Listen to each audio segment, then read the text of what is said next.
Welcome to today's Bible study with Pastor Josh Teis. The next time you're in Las Vegas, we'd love to meet you in person at Southern Hills. If you happen to watch us regularly, please like and subscribe to our YouTube channel and consider sharing this video with a friend. You can support the ministries of Southern Hills by visiting southernhillslv.com and clicking the Give tab. Now, sit back, relax, and get ready to learn how the Bible is relevant in your life. Give them a round of applause. They were great.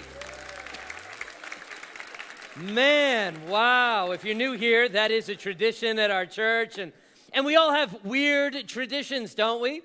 I'm an interactive preacher, so I want you to interact with me a little bit today on two parts of the sermon. The first part is at the beginning. I want to hear from you. I want to talk back and forth to you. How many of you have an odd, weird, different Christmas tradition that most families you think probably don't have? Raise your hand if that's you. You say, I have a weird, odd, different family Christmas tradition that most families don't have. Raise your hands. Yeah, okay, right in the back. What do you have back there? Yes, in the back? Yeah, Julie, I see you. Yeah. Shout it out.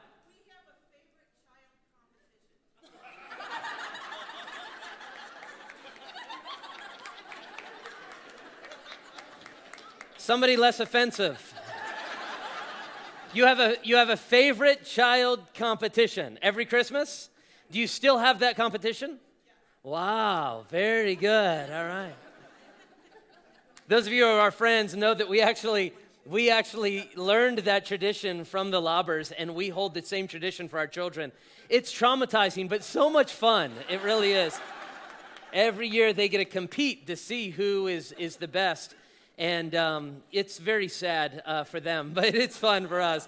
That's a whole nother sermon and a whole nother story. I'll tell that another time. Somebody else, an odd, different type of weird Christmas tradition. Yes, what do you have? It wasn't my family, but one of my teachers growing up, they would make a Christmas maze for their kids to get down to the presents. So when everyone's sleeping, they'd make an obstacle course. They would make an obstacle course maze every Christmas morning. So for those who didn't hear, they would make an obstacle course maze from their rooms, from their beds, down to the Christmas tree every Christmas morning.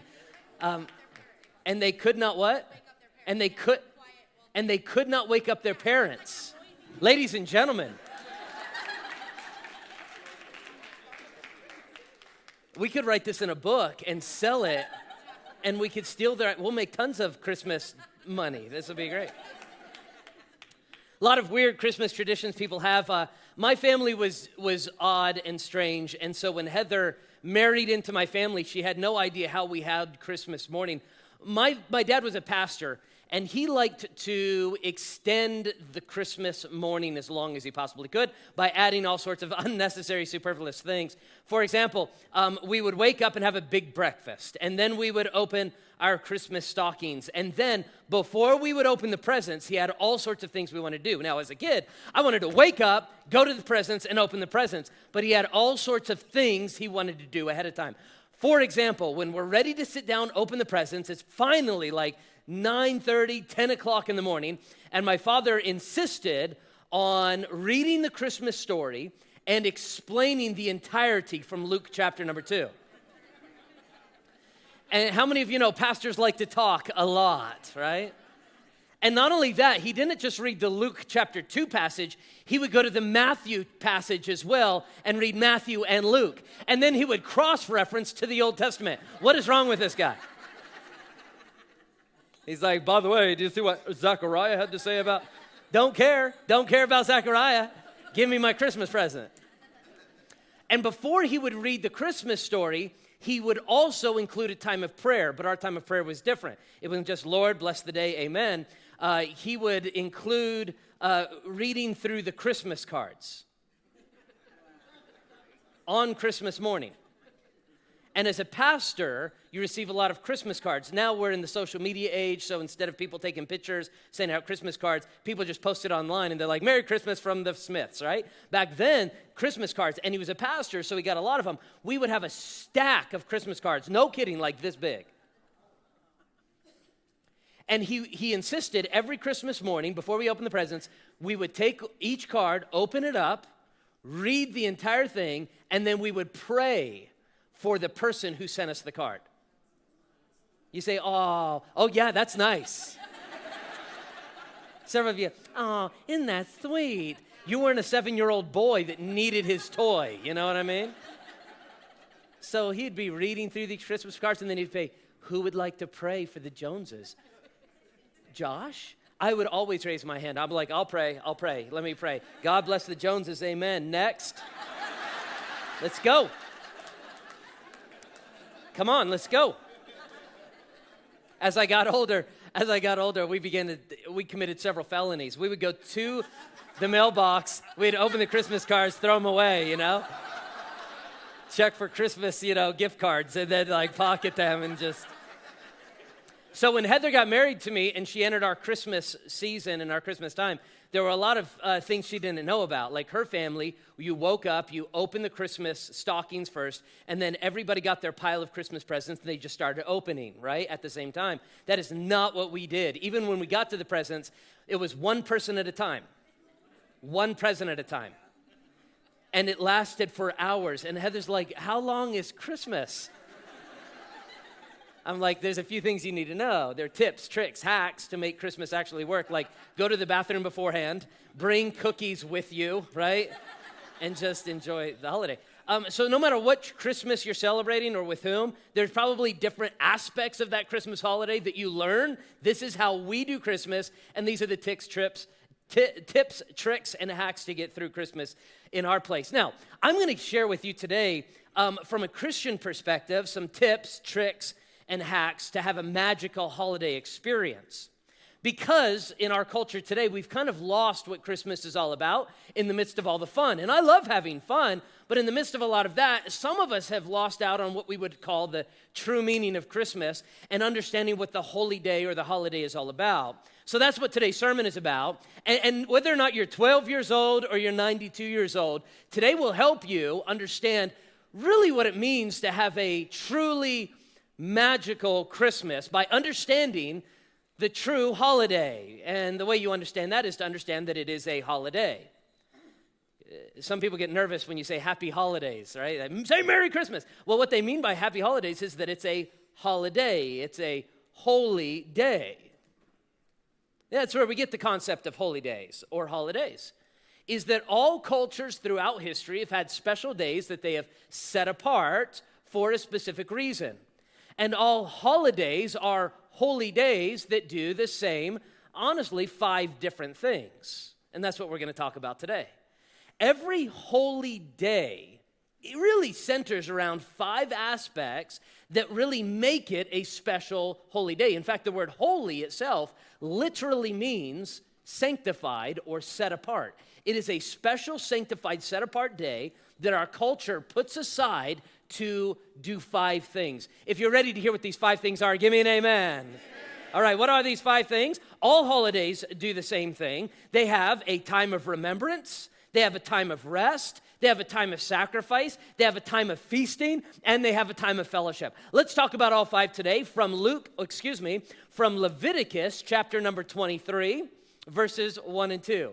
This is the first and only sermon you will ever hear on Christmas from the book of Leviticus. This is your Christmas sermon from Leviticus chapter number 23. Why do I pick Leviticus chapter number 23? Let's look at the text on the screen.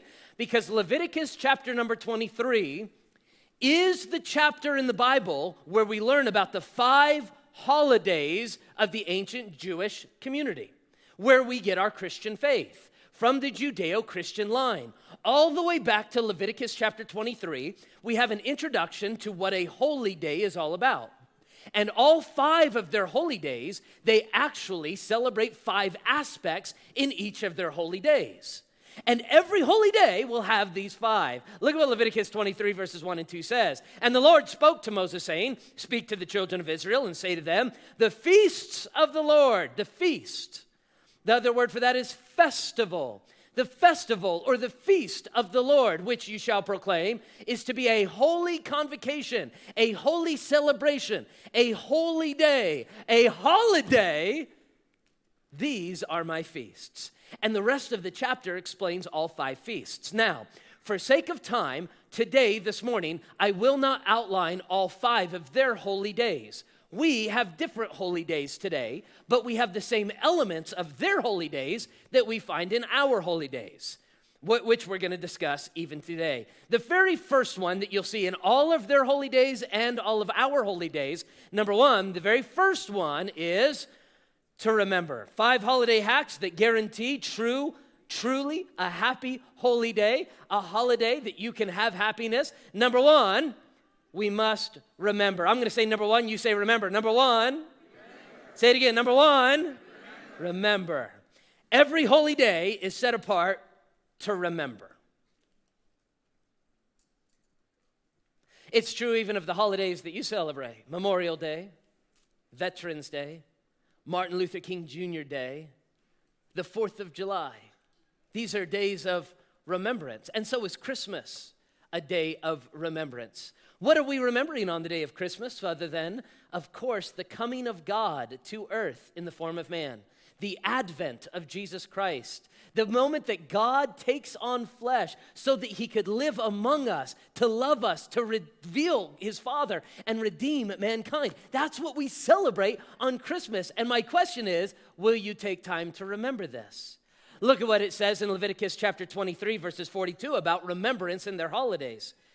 All who are native Israelites shall dwell in booths, that your generations may know that I made the children of Israel come out of Egypt and dwell in booths when they brought them out of the land of Egypt.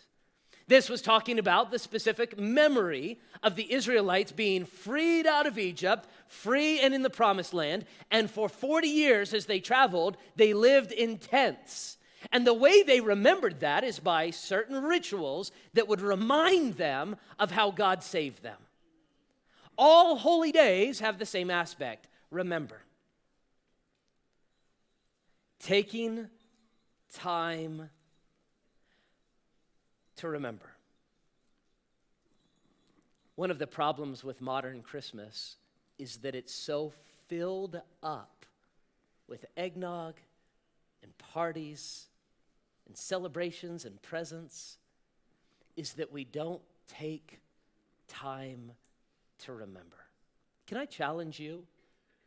Can I challenge you that literally 1 week from today on Christmas Day, that you would take 1 hour to spend alone time with Jesus? Maybe early in the morning before the kids get up at 3. Or maybe after they've been sugared out and it's 11 o'clock and they're just shot. Or maybe they're up in their rooms playing with their presents at 9:30 in the morning.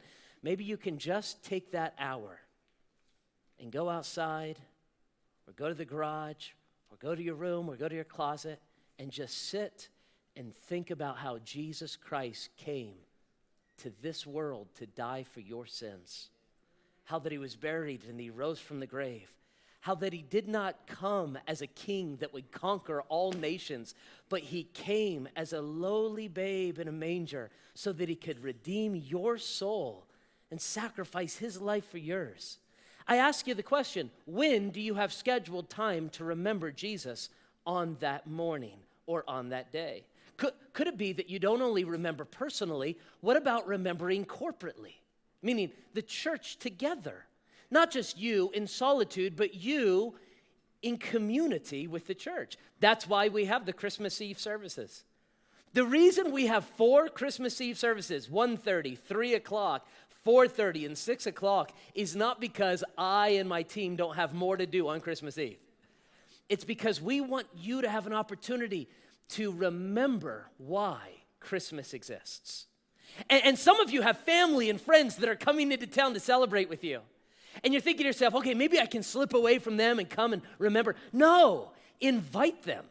Bring them to Christmas Eve service. Say, hey, here's the schedule for Christmas Eve. We're going to go out to lunch, and then after lunch, we're going to go over to the 1-hour Christmas Eve service and enjoy that environment. And it's a candle-lit, beautiful environment. And then we're going to go home, and we're going to watch It's a Wonderful Life or The Grinch or whatever you watch, and schedule it out. But include that in your schedule so that even not only you take time to remember Jesus, but that you're inviting your friends and family, coworkers, neighbors, relatives to do the same. That's why we do that. Or maybe for you, it's not only a time of remembering personally or with the community, but also remembering with your family, with your children. Meaning you don't have to necessarily read through a stack of Christmas cards or pray for a very long time or read all of the scripture. But could I encourage you to take advantage of next Sunday? What we do on Christmas Day here at Southern Hills is we call it Christmas at Home, where we are creating a video package for you to include, 12-minute to 13-minute video package for you to include in your Christmas morning experience as a family. So you wake up, maybe for you have breakfast first, or maybe for you it's all about getting to the presents.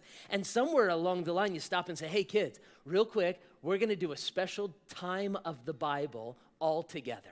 All right, kids, grandkids, everybody sit down. And we've got it right there on the YouTube page and on our website. And you just press play, and there we are. There's some Christmas music to sing along with our worship team.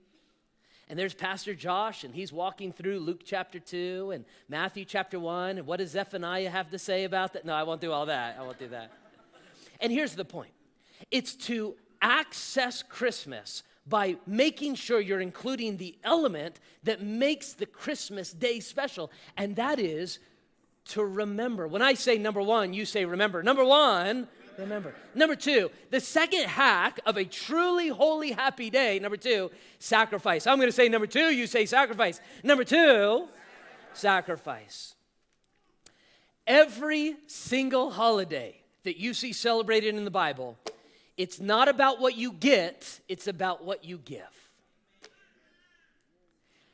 And in Leviticus chapter number 23, of all the holidays, you'll find that there are sacrifices to God, there are sacrifices to God's work, and there are sacrifices to the poor. This is what you see. I'm excited about giving my kids presents on Christmas, and my wife presents on Christmas, and my friends presents on Christmas. But I'm really excited about what will I give to God, to his work, and to the poor. Look at what it says in Leviticus chapter number 23, verse 7 and 8. On the first day you shall do no customary work on it, but you shall offer an offering made by fire to the Lord. They were to bring an offering and give it and burn it. You say, but if it burns up, it's gone. Exactly, they would burn it up and it would offer their sacrifice to God. A shepherd who only had so many sheep every year would take one of his lambs and would sacrifice that lamb as an offering to God. But we don't just offer to God. We also offer to the work of God. That's what Deuteronomy chapter 16 and verse 16 and following says. That passage discusses how every man who is an Israelite had a responsibility to go to the temple 3 times a year. And every single time they went to the temple, they were to bring a sacrifice to offer that sacrifice back to God. A portion that God has blessed them with, they give a portion of it back to God. My question to you is this Christmas. Have you already begun to think, what will I sacrifice back to God? God has given me so much. What will I give to him? What will I give to his work? What will I give to the poor? Leviticus chapter number 23 and verse 22 says, on this specific holiday, when you reap the harvest of your land, you shall not wholly reap the corners of your field when you reap. Don't gather from the corners, instead leave them for the poor. If you don't know, during this time, many of the people were agricultural farmers. And on this holy day, they were not to reap all of their land. They were to reap it in circles and leave the corner of the field completely untouched. Certain trees that were ripe with fruit, don't touch those trees. Don't bring them into the harvest. Why? Because we leave those for the poor. The poor can come and take. It was their community's way of giving to the poor. I say all that to say this. Do you want to have a great holiday? Make it a truly holy day. Ask yourself, what will I give to God? What will I give to the work of God? Who is it that I know who is without that I can give as I give to the poor? Remember what Jesus said on the Olivet Discourse.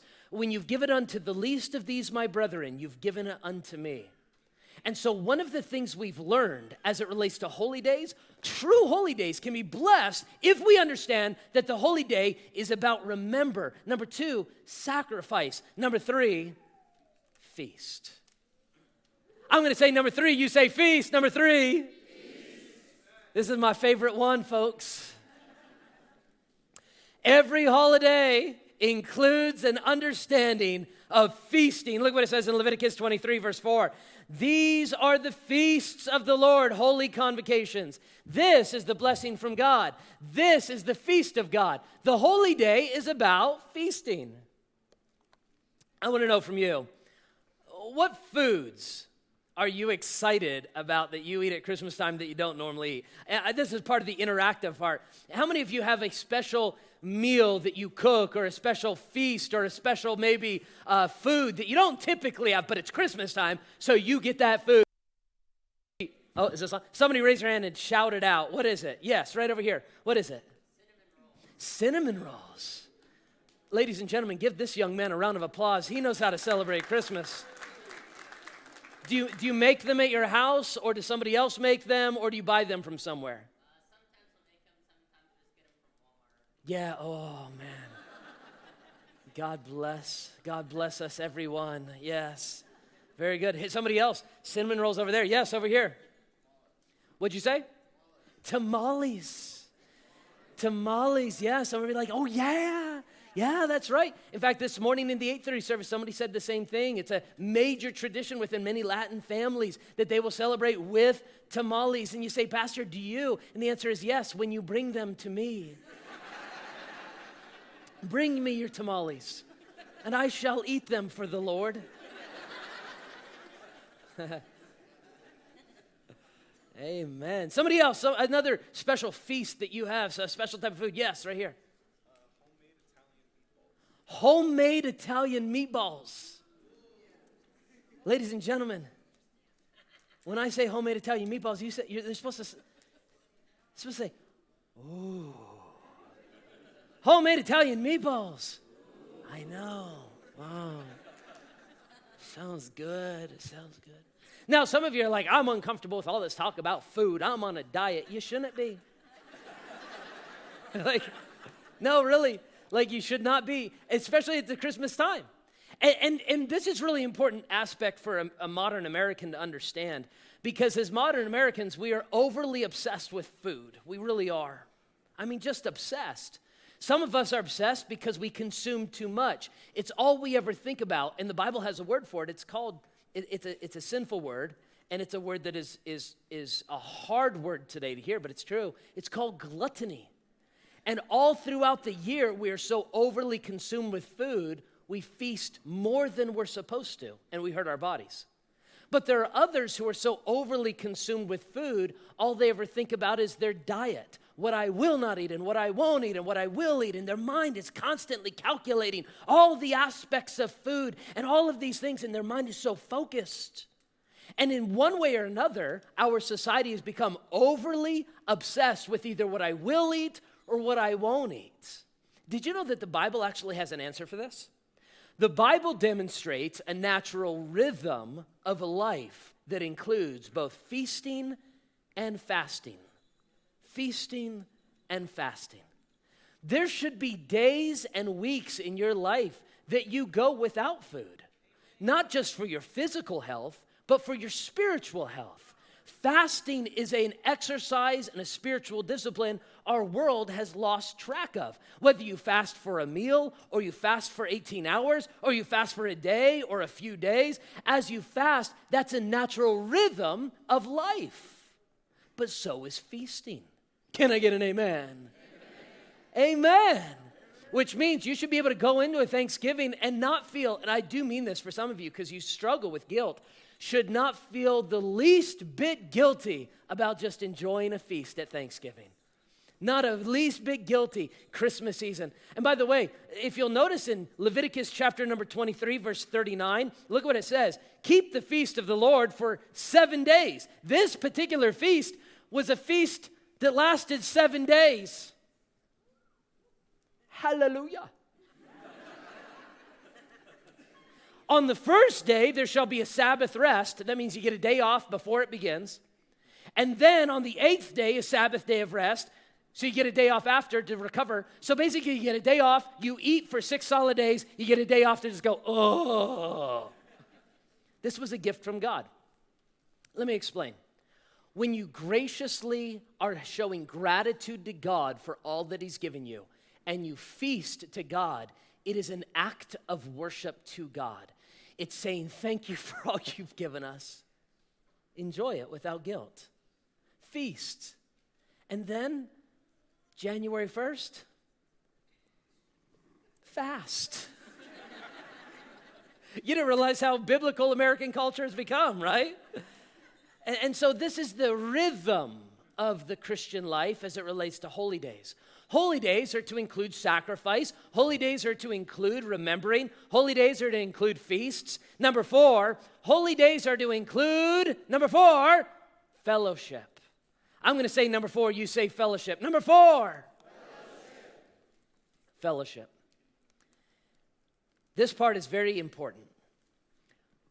Holidays are not meant to be celebrated in solitude. Holidays are meant to be celebrated in community.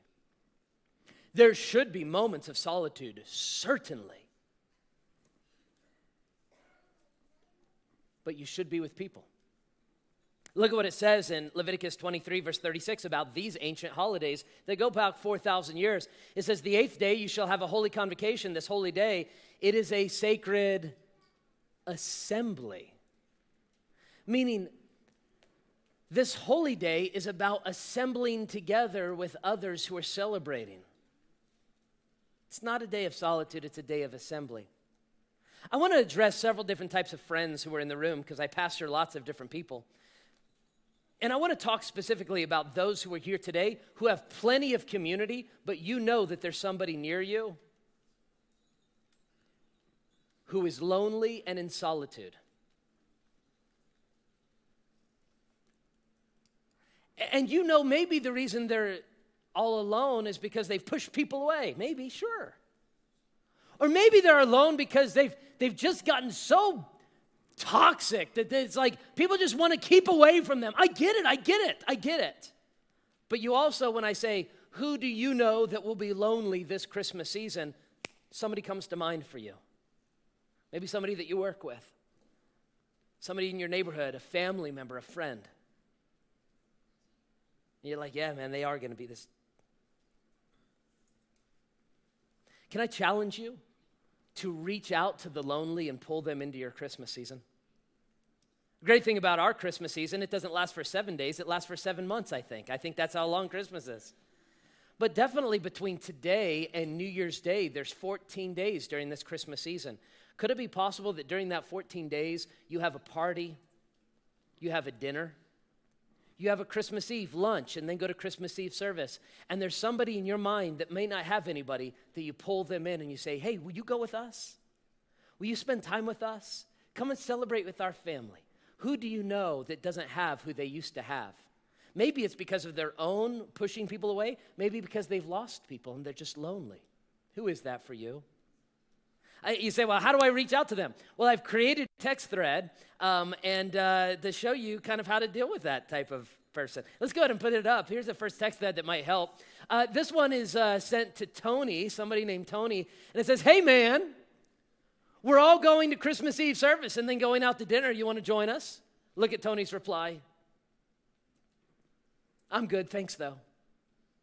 Let me ask you a question. How many of you in the room are more extroverted? You say, I'm more of an extrovert. That means I like to be around people. I enjoy being around people. How many extroverts, raise your hand. How many of you like that? Raise your hand. Okay, very good. All right.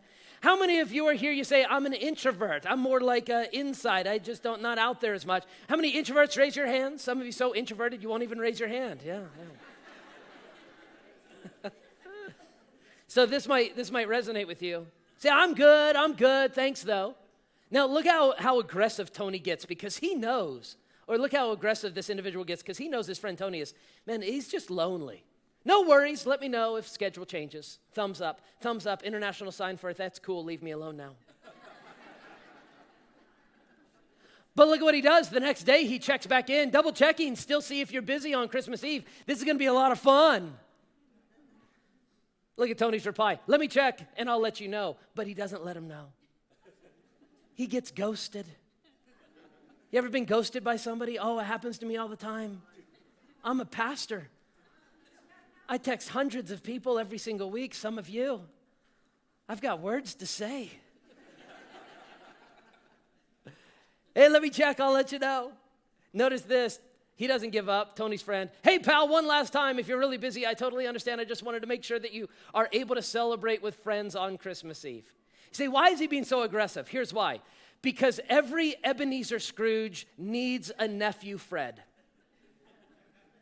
You don't know who you have in life, who keeps pushing everybody out of their life, but they are so close to repentance. They are so close to opening their heart. They're so close to being gained back in the community. I understand that they've done it to themselves. I understand that nobody really cares about them. I understand that they bring an awkwardness. What I'm saying is somebody needs to care about the lonely soul. That should be the Christian. Amen? Okay, now let me deal with the other flip side of that coin. Maybe you're the lonely soul and you've pushed people away. In fact, one too many times people have already said, hey, come, hey, come, hey, come. And you're like, I'm good, I'm good, I'm good. And then here's the secret that we know, that I know, that you don't know that I know. In the solitude of your heart, when there is no one around, you enjoy that solitude to an extent, but then you begin to get upset with God and bitter with people because nobody cares about you. And you've iced people out of your life. Your text threads might look something like this next one. Tony, a group of us are getting together for Natasha's house for Christmas party on the 22nd. Are you in? Ghosted. So Friday, he replies again. Hey, Tony, did you get my first text message about the Christmas party? Love to have you there. Look at Tony's response. Yeah, thanks, I'm good. Hopefully that makes it really clear. I don't need anybody. No worries, Merry Christmas. He's like, what if I've done that and I do need to reach out and build community, but I've kind of pushed people away? Here's what you need to do. Get humble and put out a simple text like, hey, I know I said I couldn't come, but things have changed. I'd really like to. Like maybe you need to reach out to your nephew Fred and say, hey, I don't need to isolate myself. I don't need to stay alone and isolate myself and self-medicate. I need to reach out and I need to be a part of the community. See what I'm saying? I want to address a third type of person when it comes to fellowship. I want to address the person in the room who doesn't have the same people that they used to have. Like you're entering this Christmas, and this Christmas is going to be rough because she's not there anymore. Because they're not there for you anymore. Some of you are going to experience a more lonely Christmas because you're in the midst of a fight in the court system for your own children. You're going to experience a lonelier Christmas time because you used to have your mother and she's no longer there. And for whatever reason, this Christmas, you're unable to celebrate Christmas with the ones you want to celebrate Christmas with. You say, what do I do, Pastor? I'm supposed to have fellowship, but they're gone. I can't. And the answer is, celebrate with the people that you do have. Love the people that are around you. Don't long for the people who are not. Isn't it true that God has already brought you into another community, even this church? And isn't it true that some of you have already made the commitment to go to a small group and get to know other friends and celebrate with these people? And in your workplace and in your neighborhood, you have already met those people who have reached out. Why not love the people that God has placed you around instead of longing for the people who God has taken out of your life? In doing so, this holy day can be about fellowship and not sitting alone, saddened about the fact it cannot be as it once was. Fellowship. It's one of the hacks, tips, tricks to what it means to have a magical Christmas. And then there's a fifth. And for those of you who are tired today, anybody here that's tired? If you're tired, say amen. You're like, oh, yeah, amen. I tell people all the time, I ask people all the time, how you doing? I'm busy, Pastor, I'm busy. Then if they really open up to you, how you doing? They're like, I'm tired, Pastor, I'm tired. Some of you are yawning right now. Josh, relax, man. You're going to love this last point. Christmas is not Christmas. A holy day is not a holy day unless you remember, sacrifice, feast, fellowship. Number 5, you must rest. You must rest. Say, Christmas and rest, those don't go hand in hand, but they should. Can I get an amen? Look at what Leviticus chapter 23, verse 3 says about that holy day. It says, you shall do no work on it. It is the Sabbath. No work. Say amen. Look what it says in verse 21. And you shall proclaim on the same day that it is a holy day to you. You shall do no customary work on it. The work that you're customary to doing, stop it. Stop it. Rest. I want you to say it with me. It's okay. Say it with me, come on. It's okay to not get it done. Say it with me. It's okay to not get it done. Say it again. It's okay to not get it done. It's okay not to get it done. It's okay. Listen, moms in the room, it's okay if it doesn't get done. Say, but you don't understand. I have to get it done. If I don't build the gingerbread mansion, who's going to build it? Nobody. Nobody. And you know what? Christmas will still happen. And you know what? You'll actually be there for it. It's okay if it doesn't get done. So just let it go. See, you don't understand. I have to write 7,000 people a handwritten note before Christmas Eve, and if I don't, Santa won't come. Okay, it'll be fine. It's okay if it doesn't get done. Rest. The whole purpose of a celebration, a set-apart holy day, is to say this is a day that is not like the other days. The other days are crazy busy. The other days are filled with all sorts of responsibility. This day is a day of rest. So, if you're new to Christianity, like Heather was new to my family, you might be saying, well, how do you actually have a true Christmas that is really magical? Well, you have to understand what a holy day actually is. A holy day is a set-apart day that focuses upon 5 elements that all holy days should have. Time to remember, time to sacrifice, time to feast, a time to rest, and a time to whatever the other one was, I forgot. It was a test, you knew. All right, fellowship. I'm praying you have a great holiday. Let's pray. Father, thank you for your word today. Thank you that this passage that was written by Moses 4,000 years ago, describing their holy days, can teach us something about our holy days. I pray that it would be something special as we follow the biblical pattern for celebrating you and special days. In Jesus' name we pray. Thank you for watching Josh Teis's most recent Bible sermon. If you think of someone who may enjoy this one, go ahead and send it or post it today. If you're ever in Las Vegas on Sunday, we'd love for you to stop by Southern Hills and see us in person. If you benefit from this virtual ministry, we'd also like to encourage you to support our gospel efforts by sending a donation to the ministries of Southern Hills. You can do so by visiting southernhillslv.com and clicking the Give tab.